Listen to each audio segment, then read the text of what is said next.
événements du Vatican dans les années 50 et qui raconte tout cela. Par exemple que Paul VI, qui était d'origine juive notamment, pratiquait un bordel de jeune homme à Milan avant d'être pape. Il parle également de Ratzinger, qui aurait commis un crime rituel. Il parle de cela dans Chiesa Viva, donc c'est bien sourcé, hein, sa revue qu'il a créée en 1971.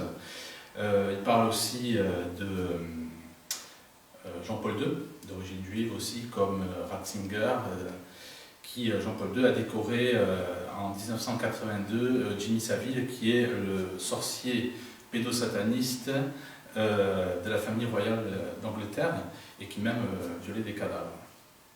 Donc on voit bien qu'à travers différents exemples qui touchent le Vatican, on voit bien effectivement une origine satanique dans le pouvoir. C'est ce que démontre aussi l'exemple que j'ai pris de Benjamin Franklin, qui est le rédacteur de la plus grande constitution au monde, c'est-à-dire la constitution américaine, chez qui on a découvert dans les années 1990 des squelettes d'enfants sous sa maison. Alors ça a été effectivement abordé dans la presse anglophone, voire britannique, la presse tout à fait officielle, et on s'est bien gardé en France de répercuter ces informations. Je parle aussi d'autres cas, comme un certain Fritz Salomonson, qui est le conseiller financier, le principal conseiller financier de la reine Béatrix, et qui en même temps était l'amant de son mari, c'est-à-dire le prince Klaus. Tout ça effectivement avec des sources tout à fait intéressantes. Donc on voit que ces pratiques ne sont pas le fait du hasard, mais sont bien effectivement le résultat d'un pouvoir qui baigne dans des pratiques qui ne sont absolument pas catholiques. Donc voilà, c'est ce livre qui est mon dernier chef-d'œuvre, La dernière bombe, pédosatanisme et franc-maçonnerie, l'hôtel des élites.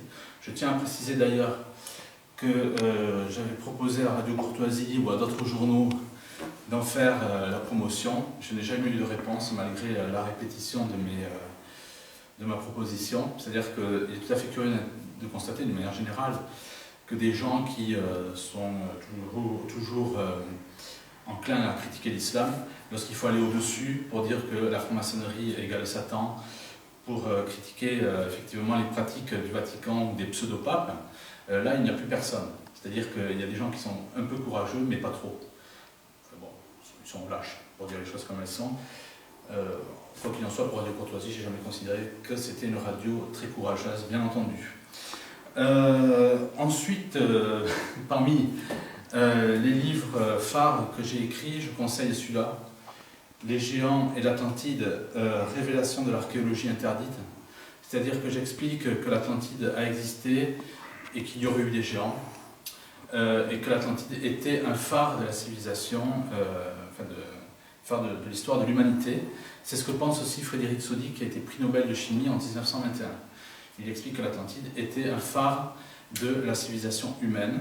Donc je parle de plusieurs choses dans ce livre qui est assez épais, effectivement aussi des géants qui auraient construit les pyramides Inca, dont on trouve d'ailleurs des vestiges au large des Açores, qui seraient le reliquat, comme l'expliquent des scientifiques comme Crombette et tant d'autres, qui seraient le reliquat donc, de l'île de l'Atlantide.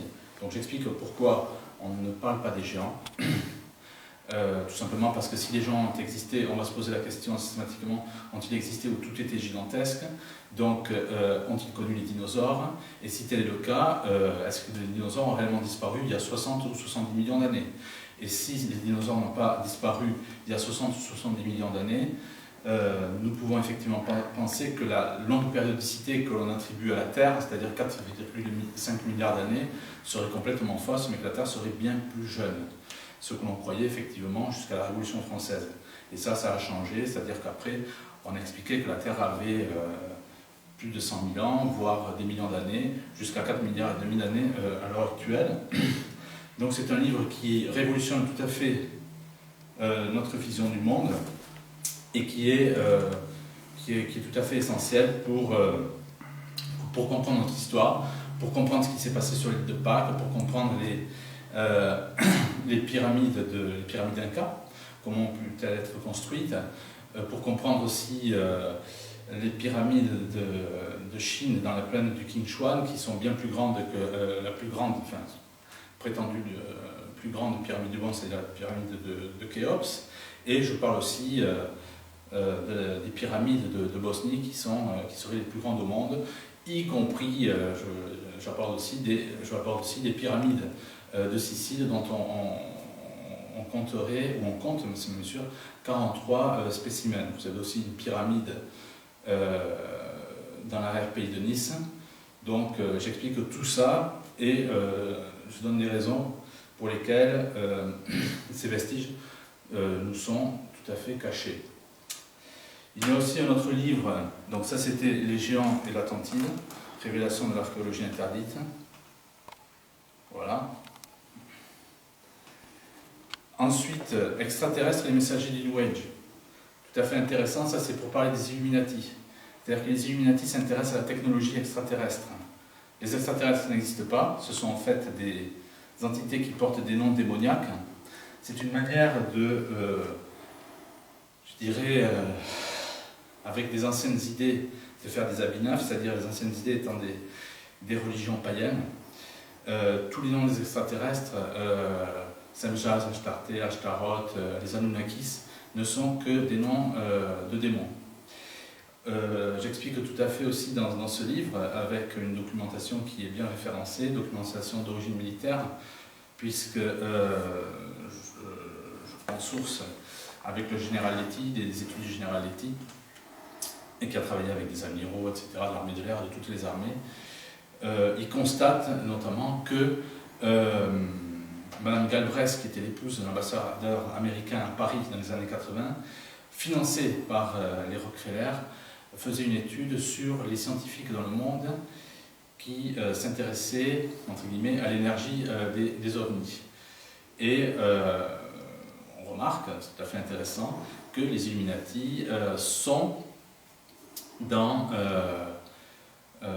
la recherche, effectivement, de tout ce qui est crop circle, c'est-à-dire tous ces dessins champêtres qui apparaissent dans des champs en Angleterre, et notamment dans plus de 80% des terrains qui sont à plus de 80% des terrains militaires. On retrouve aussi les Illuminati dans la technologie aussi des ovnis. Enfin, tout ça est expliqué, c'est-à-dire qu'il s'agit d'un armement secret, et un armement secret très certainement qui servira pour l'avènement de l'Antéchrist. Dans le cadre des Illuminati aussi, bon, je ne l'ai pas exposé là, il y a aussi le livre Illuminati de l'industrie rock à Walt Disney, c'est-à-dire que Walt Disney fait partie aussi de la production Illuminati. Il faut savoir que Walt Disney, ce que j'explique dans ce livre, fait partie de l'industrie, la plus grande industrie pornographique, c'est-à-dire que c'est avec d'autres entités, on va dire, cinématographiques, Walt Disney est l'empire qui produit le plus de films pornographiques, malheureusement. Je parle aussi du Tavistock Institute, qui est derrière la musique rock, et qui est financé effectivement par Warburg, qui est un grand banquier. Tout ça, effectivement, pour amener toute une jeunesse à une autre culture. Et pour finir, ça c'est un livre, c'est un coup de cœur, De Sacra Liturgia, qui est écrit par le père, je dois dire Monseigneur Bogoridi, Liven. Ce livre est un livre, je trouve, complètement fantastique, qui parle de l'histoire de la messe tridentine. Donc, je vous le conseille vraiment. Il s'appelle De Sacra Liturgia. Pour ceux qui passent encore, qui n'ont pas terminé leurs vacances, je leur souhaite de bonnes vacances, bonne fin de vacances. Juste avant de finir la vidéo, je voudrais juste vous montrer quelque chose qui est dans cette chapelle, qui est d'ailleurs à la fin de mon livre, enfin, du cahier d'images de mon livre. Il s'agit, je vais vous montrer la statue en réalité qui est dans cette chapelle. Je demande au caméraman de me suivre. Voilà.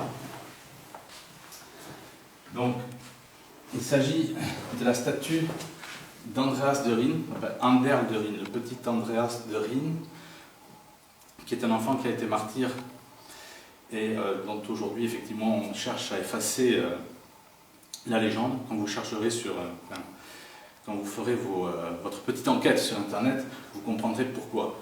Donc Ander de Rhin, pour ceux qui viennent en Bavière, il y a une chapelle à visiter qui, de mémoire, avait été construite par l'empereur autrichien Maximilien.